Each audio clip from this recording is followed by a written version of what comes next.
Towards the end, he would get upset if I would do anything without asking him first, even if it was something for my kids.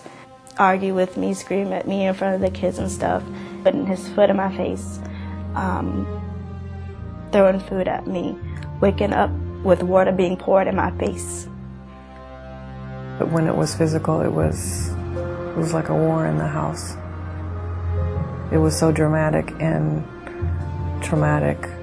The isolation for me was by far more difficult than the physical abuse. I no longer had that security that no matter what happens, my parents are going to be there for me, my family's going to be there for me.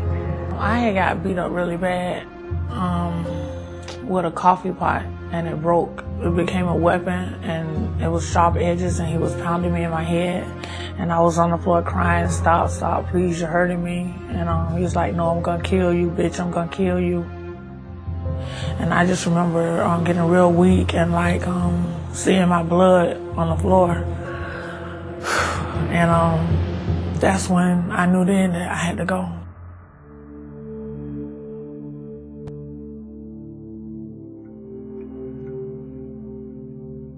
Well, he had threatened to kill himself, and then it went from that to that he could kill me and then himself, because then I'd be gone.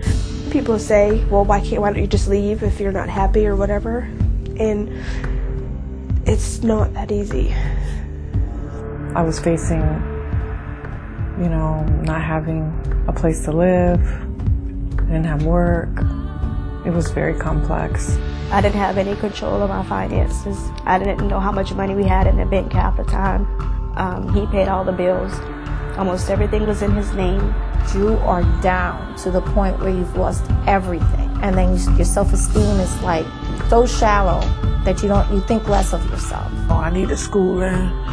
I needed housing. I needed clothes. I needed my kids. So I had to work. I had a lot that I had to correct in my life in order to get on my feet.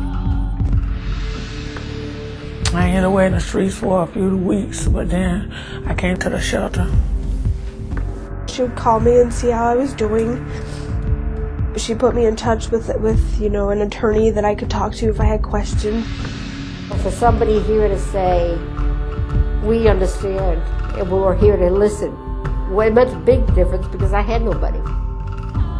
I had nobody to talk to. It's a big difference.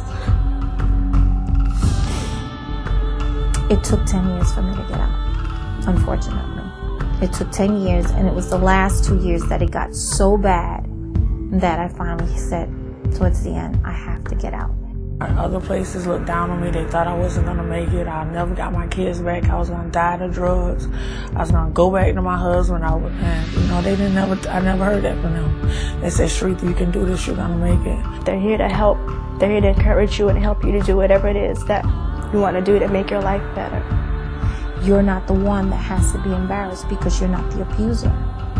You have to lift up your head and be strong.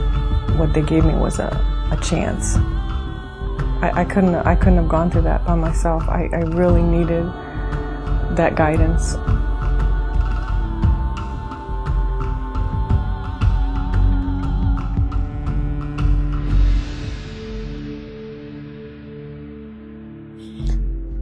It gave me the power to have my life back that I haven't had for a long time. It's strength to know that somebody cares.